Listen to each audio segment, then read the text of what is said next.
Buenos días a todos. Vamos a dar inicio a esta cápsula. Vamos a hablar hoy sobre adicciones. El doctor Armando Madrazo, los presento. El doctor es médico pediatra, gastroenterólogo, graduado en la Universidad La Salle, en la UNAM, en la Universidad del Estado de Nueva York y en la Universidad de Hahnemann, en Filadelfia. Fue jefe de gastroenterología pediátrica en Centro Médico Nacional Siglo XXI, profesor de posgrado en la UNAM, consejero de la Sociedad Norteamericana de Gastroenterología Pediátrica, presidente de la Sociedad Latinoamericana de Gastroenterología Pediátrica, investigador del IMSS, conferencista nacional e internacional y autor de artículos y capítulos de temas médicos en 6 libros de la especialidad, y actualmente labora con nosotros en Dr. Click, así como en su práctica de consulta privada en la Ciudad de México y en Cancún, Quintana Roo. Doctor, buenos días. Iniciamos, por favor. Muchas gracias. Buenos días a todos. Estamos aquí de nuevo con otra cápsula informativa. Hoy seguiremos con el tema de las adicciones. Antes quisiera agradecer a la Fundación Human Access del Grupo RO por facilitar los medios para llevar a cabo estas cápsulas que considero pueden ser muy útiles. Y bueno, el día de hoy hablaremos específicamente de adicciones a 3 sustancias que cada vez son más preocupantes, son de mucha actualidad: la marihuana, la cocaína y las metanfetaminas.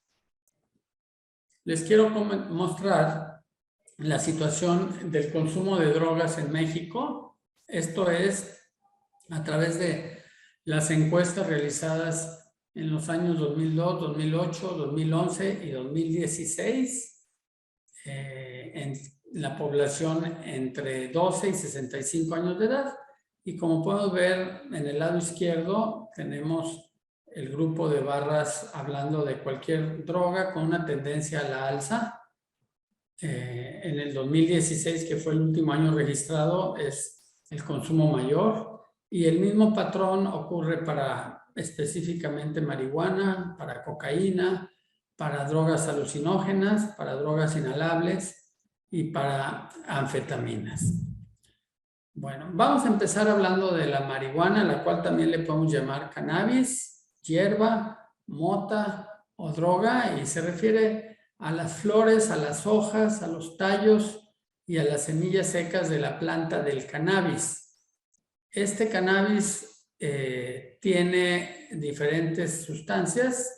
La responsable de los efectos mentales placenteros es el tetrahidrocannabinol, THC, y tiene otros compuestos como el cannabidiol o CBD, que ya muchos de nosotros hemos escuchado, que no tiene efectos en la mente recreativos, pero sí tiene propiedades medicinales, de las cuales hablaremos más tarde.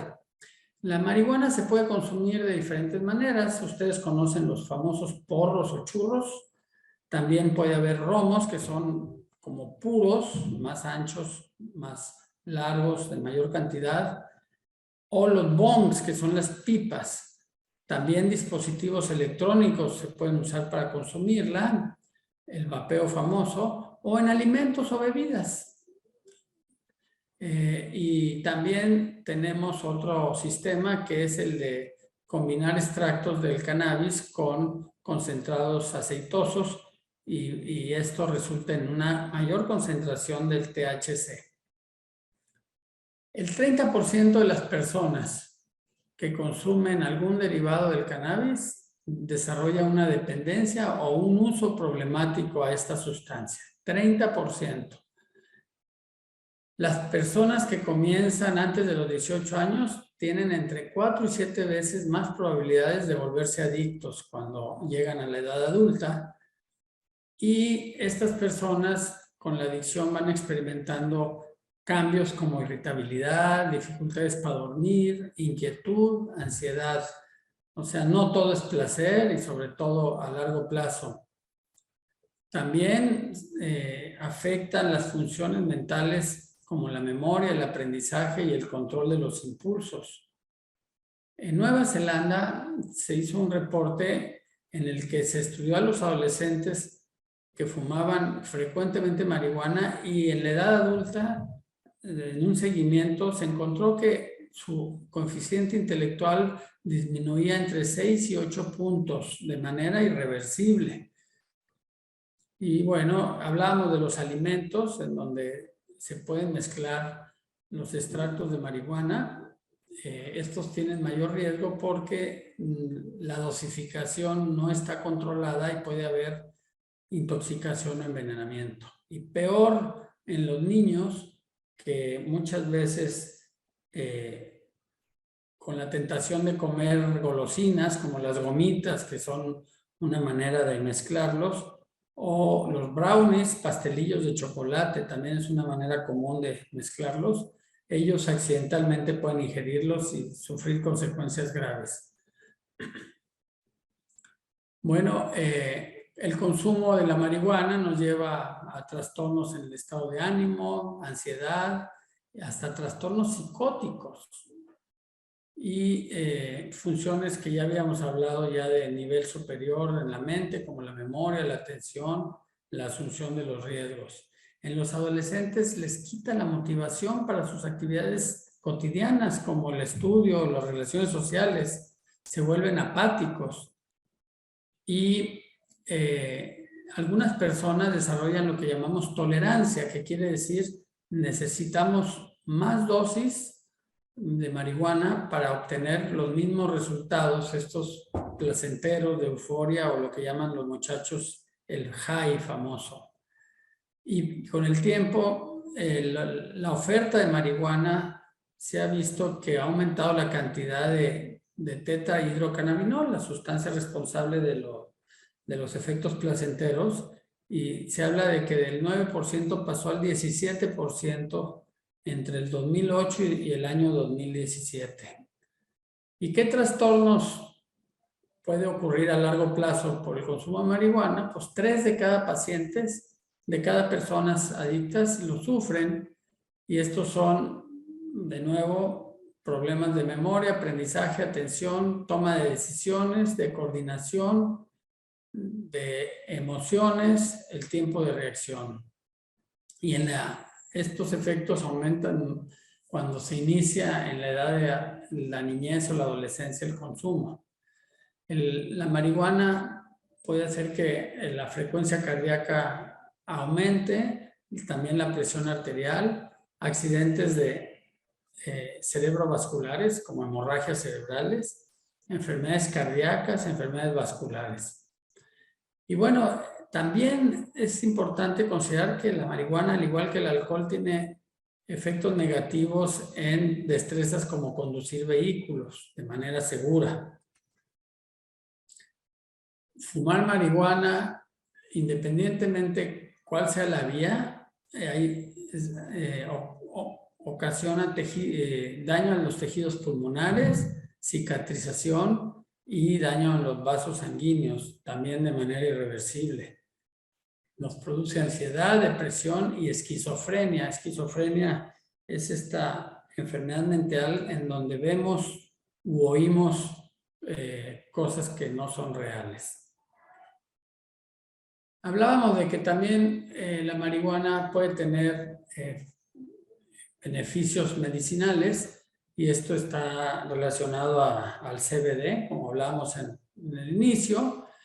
La FDA, que es la Agencia de Alimentos y de Medicamentos en Estados Unidos, ya aprobó lo que llaman el Epidiolex, que es un medicamento purificado, es CBD purificado, para tratar convulsiones de difícil tratamiento, que son las asociadas a 2 formas raras y graves de epilepsia, lo que llaman el síndrome de Lennox-Gastaut y el síndrome de Dravet. Y también para tratar convulsiones asociadas a un trastorno genético llamado esclerosis tuberosa. La FDA también ha aprobado 2 medicamentos, el dronabinol y el nabilone, y estos están hechos de sustancias químicas sintéticas que imitan al tetrahidrocannabinol sin los efectos de este. Y estos medicamentos se utilizan para tratar la náusea en los pacientes que reciben quimioterapia por cáncer y también para los pacientes que pierden el apetito, como es el caso de los pacientes que sufren de SIDA y ya no tienen ganas de comer y se desnutren. Actualmente estos son los únicos usos aprobados por la FDA para el cannabis o sus derivados. Bueno, vamos ahora a pasar al tema de la cocaína, que también todo el mundo hemos escuchado.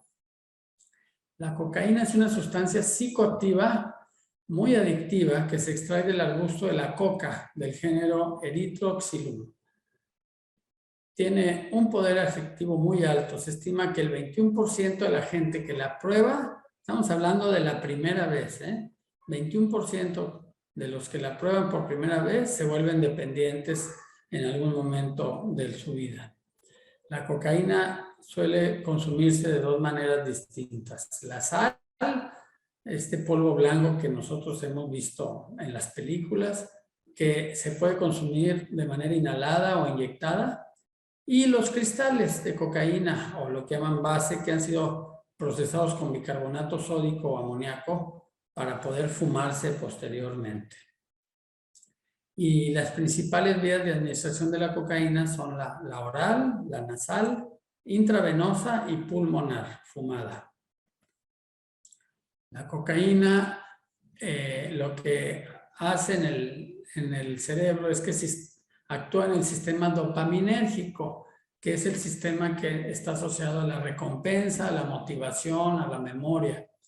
Es un sistema básico en todos los mamíferos, en los seres humanos. Este sistema es la base de la mayoría de las emociones y podría explicar las fuertes alteraciones emocionales que experimentan la mayoría de los adictos.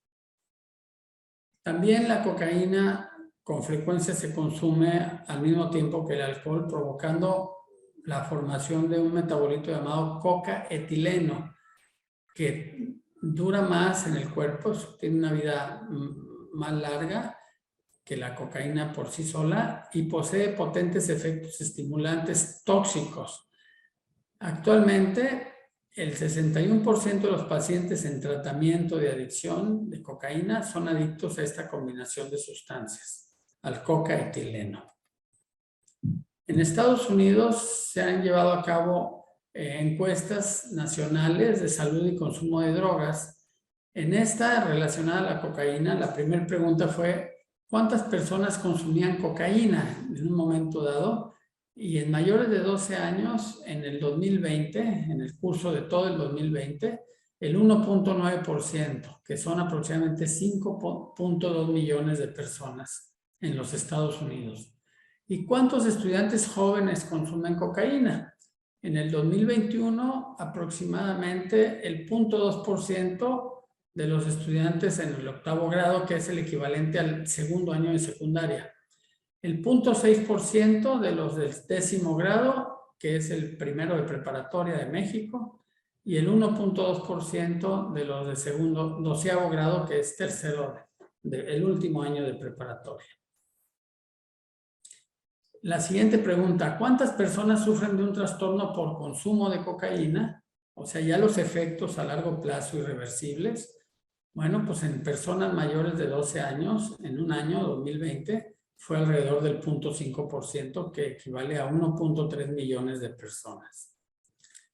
Y la última pregunta de esta encuesta, ¿cuántas personas mueren por sobredosis de cocaína? Y en el 2020 murieron 19.447 personas en el año por una sobredosis en los Estados Unidos. En el corto plazo, la cocaína tiene un efecto entre 15 a 60 minutos y los consumidores sienten euforia, se vuelven muy conversadores, con mucha energía y mentalmente muy alertas. Disminuye el apetito y la necesidad de dormir. Puede haber complicaciones mentales y cardiovasculares. Hay contracción de los vasos sanguíneos, dilatación de las pupilas, aumento de la temperatura corporal, de la frecuencia cardíaca y de la presión arterial. Y los efectos a largo plazo del consumo de cocaína, pues la adicción intensa, ya hablábamos del problema tan adictivo, disminución de la sensibilidad, tolerancia, que es el necesitar más dosis para el mismo efecto, ansiedad, convulsiones, irritabilidad, inquietud, psicosis paranoica, alucinaciones auditivas, pérdida del olfato, hemorragias nasales, dificultad para deglutir, ronquera o disfonía, isquemia intestinal, o sea, falta de oxigenación del intestino, pérdida del apetito, desnutrición. Muy bien, el tercer tema del día de hoy son las metanfetaminas, que también son sustancias muy preocupantes, también a la alza en el consumo, tanto en México como en otras partes del mundo. La metanfetamina es un estimulante poderoso y sumamente adictivo que afecta al sistema nervioso central.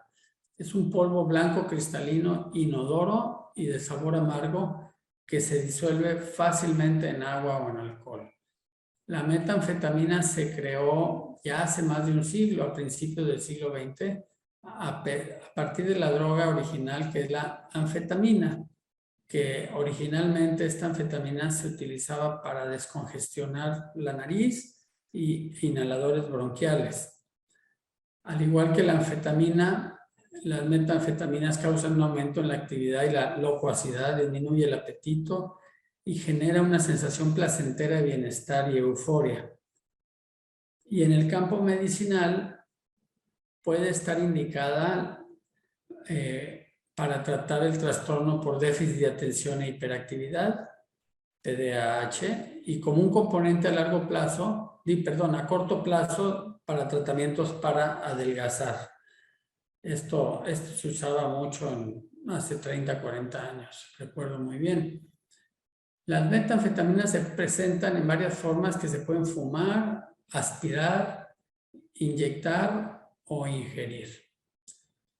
Cuando la metanfetamina se fuma o se inyecta, llega muy rápido al torrente sanguíneo y al cerebro, lo que causa el placer intenso en oleada. E inmediato amplifica la posibilidad de adicción y los daños a la salud. La oleada o el relámpago dura solo unos pocos minutos y se describe como una sensación extremadamente placentera. De nuevo, en la encuesta nacional norteamericana se exploró el consumo de metanfetaminas y las preguntas similares a la encuesta de la cocaína que nos responden que ¿cuántas personas consumen metanfetamina? En personas mayores de 12 años de edad, en el 2020 fue el 0.9%, que aproximadamente 2.6 millones. Si recuerdan, es como la mitad de los consumidores de cocaína. ¿Cuántos estudiantes jóvenes consumen metanfetamina? A diferentes grados prevaleció el 0.2% de los estudiantes. En la cocaína esto iba incrementando a medida que la edad iba avanzando. ¿Cuántas personas sufren de un trastorno por consumo de metanfetamina? O sea, los efectos a largo plazo e irreversibles. En 2020, mayores de 12 años, alrededor del 0.6%, que son 1.5 millones, más o menos. ¿Y cuántas personas murieron por sobredosis de metanfetaminas en 2020? 23.837. Y los efectos a largo plazo de las metanfetaminas, pues adicción, psicosis, incluyendo paranoia, alucinaciones, actividad motriz repetitiva, cambios en la estructura y en la función del cerebro, déficit en el pensamiento y en las destrezas motrices, distracción, pérdida de memoria, comportamiento agresivo o violento, trastornos del estado de ánimo, problemas dentales graves, adelgazamiento. Bueno, esta gráfica la vimos al principio, nada más recordarles la situación en México, la tendencia en drogas en general, marihuana, cocaína, alucinógenos inhalables, y anfetaminas en todos los sentidos. Con el tiempo la tendencia es a mayor consumo, de manera preocupante. Y finalmente les quiero dejar estos mensajes. El consumo de marihuana, de cocaína, incrementa cuando se inicia el consumo en la adolescencia. El consumo regular y crónico lleva daño orgánico y muchas veces de manera irreversible, como ya hablábamos. La vía oral es más peligrosa para intoxicación y para la ingesta de los niños, o sea, el mezclar las drogas con los alimentos. Los trastornos por consumo crónico son en su mayoría irreversibles. Y invitarlos a la próxima plática dentro de 2 semanas, donde vamos a tratar todavía el tema de adicciones, ahora a las benzodiazepinas, que son estos medicamentos que nos ayudan a la ansiedad y al insomnio, como ejemplos el Rivotril, el Valium, el Tafil, etcétera, y que se ha hecho abuso y adicciones a estos, de los cuales ya hablaremos en la siguiente. Con esto me despido, gracias por su atención y tenemos minutos para comentarios, preguntas. Doctor, buenos días. Yo tengo una pregunta. ¿Es cierto que la marihuana hace menos daño que el tabaco? Buenos días, gracias. Esa es una pregunta muy común, muy interesante, porque los defensores de la marihuana hablan de eso.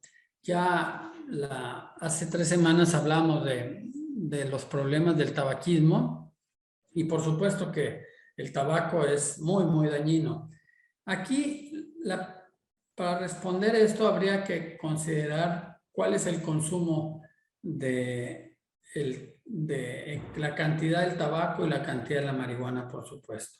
Si tenemos un usuario de 3, 4 churros de marihuana diarios, por supuesto que va a ser más dañino la marihuana que el tabaquismo.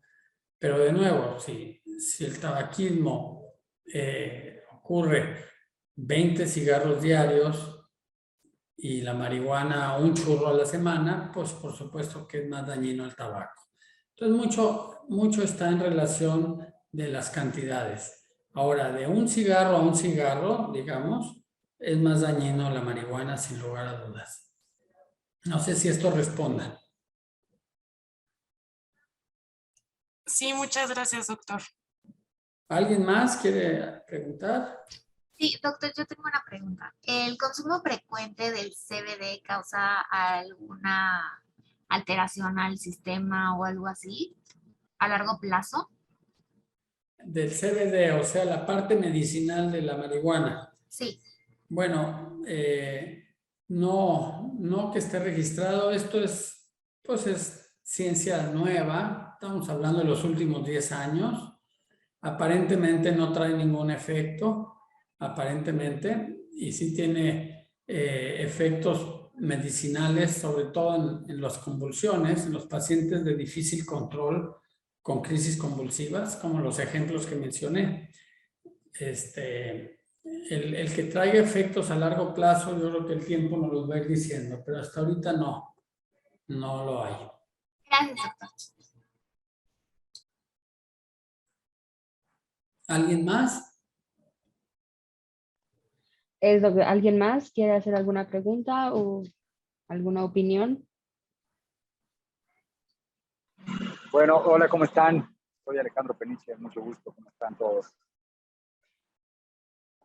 Buenos días. Bien, gracias. Buenos días. Buenos días, doctor, ¿cómo está?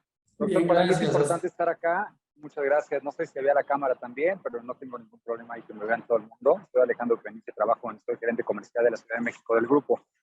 Yo soy un exadicto a las drogas, doctor, y creo que es importante para mí que todos lo sepan. ¿Por qué? Porque si en algo puedo ayudar, con muchísimo gusto. Sé perfectamente el proceso, sé perfectamente todo lo que pasa con la mota, con la coca, con las tachas y varias cosas que probé, ¿no? Con el alcohol, etcétera. Entonces, pues bueno, como todo, chicos, yo me he dedicado muchísimo al desarrollo personal después y bueno, doy conferencias y pláticas también a los chavos de adicciones y bueno, ya tengo otra filosofía de vida y la disciplina y buenos hábitos, etcétera, ¿no? Pero pues nada más quería dar como comentario, doctor, para que toda la gente, todos los que están aquí escuchando, y pues, muchas gracias. Entré un poquito tarde porque tenía otro Zoom de oficina. Es que todo se acumula, que son hábitos. Entonces, tenemos que tener cuidado con lo que vayamos haciendo, sea con el cigarro, sea con el alcohol, sea con la marihuana, sea con cualquier cosa, todo se acumula. Los hábitos buenos y los hábitos malos. Entonces, pues son alertas que hay que tener mucho cuidado. Si pueden, mejor no acumular cosas negativas, porque la mota lleva más alcohol o lleva la coca y la coca lleva al alcohol y el alcohol al más cigarro y todo se va acumulando y se hace una pelota enorme de nieve. Pensamos que podemos controlar las cosas y no las podemos controlar. Es muy difícil.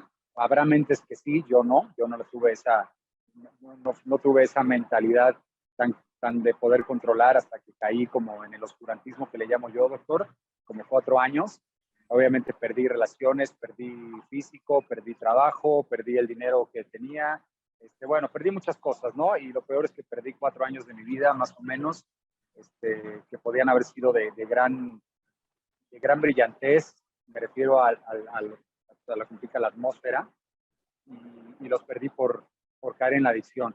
Pues tengan mucho cuidado, digo, si en algo yo puedo ayudarles, chavos o lo que sea, acérquense conmigo, Alejandro Peniche, extensión 3322, y si no, por mis teléfonos, ahí búsquenlo con Anita, con mucho gusto, con la Universidad Milene. Y pues nada más quería dar ese comentario, doctor, que tengan mucho cuidado con las alertas, con lo que se llama una adicción, es pues no poder dejar de hacerlo. Si hay un día que pasa que no pueden dejar de hacer algo que saben que está mal, pues es que claramente ya es una adicción, claramente ya no pueden dejar de hacerlo, y como fue un hábito, se queda estancado en el cuerpo y al final, pues químicamente, pues lo vas necesitando hasta que tienes que ir con un proceso de desintoxicación y bueno, pasan por miles de cosas. Pero bueno, nada más quería dar yo mi testimonio, doctor, y después, con mucho gusto, para quien quiera, hacemos una plática, yo que soy un exadicto, que sé perfectamente el tema. Un abrazo. Muchísimas Gracias, gracias. Alejandro, muchas gracias por compartir esto. Se requiere de gran valor, interés y compromiso social para enfrentar esto. Te puedo preguntar, Alejandro, ¿cuál fue la pauta que más te ayudó a superar esto? Así, el evento único que más te ayudó a salir adelante. Pues bueno, pues cada quien tiene su fondo. Yo pues tuve un fondo, o sea, bueno, toqué varios fondos y yo creo que el fondo, el que me hizo, bueno, fueron varias veces, pero el empezar a tomar pastas para dormir, ¿no? Pastillas para dormir, eran Plax, me acuerdo que había por ahí, y dije, wow, o sea, ya tomaba yo cocaína, tomaba un litro de alcohol cuando tomaba cocaína, ya me encerraba en mi casa, y después compraba un cuarto más de litro de alcohol para dormir, ¿no? La dormilona, como le digo yo. Y después de la dormilona, como obviamente tenía 800 o 1000 pesos de cocaína metidas en el cuerpo, no podía dormir y empecé a tomar pastillas para dormir. Ese fue mi fondo y dije, ya estoy demasiado cañón, demasiado heavy, esto está demasiado, mi corazón va a tronar. Ya tenía miedo, obviamente habían pasado las circunstancias, como digo, la acumulación de la novia que me había dejado, mi papá había fallecido hace unos años atrás, mi hija se fue a España, o sea, pasan miles de cosas, pero creo que el fondo mío fue ese, el decir, si esto ya me está llevando a tomar pastillas para dormir después de lo que estoy tomando de alcohol, ya estoy demasiado junkie, ¿no? Como decíamos antes, no sé si ahora se dice, pero ya soy muy adicto. Dije, necesito ayuda. Mi mujer me empezó a ayudar, mi mujer actual. Yo andaba ya con ella, pero pues ya no quería hacerlo, queríamos formar una familia. O sea, es multifactorial, creo que lo que puede pasar, pero creo que uno de mis puntos de inflexión más fuertes fue el que tenía que empezar a tomar pastillas para dormirlo. Y ahí dije, no, esto ya es demasiado. Ese fue mi fondo físico, ¿no? Emocionalmente, pues hubo varios por ahí. Muchas gracias, Alejandro. Muchas gracias, qué amable. Un placer para todos. Un abrazo. Buen día. Gracias. Gracias, Alejandro. Pues si quieres, después nos ponemos de acuerdo para ver si podemos hacer un testimonio. Por ahora, ¿alguien más tiene preguntas? por hacer?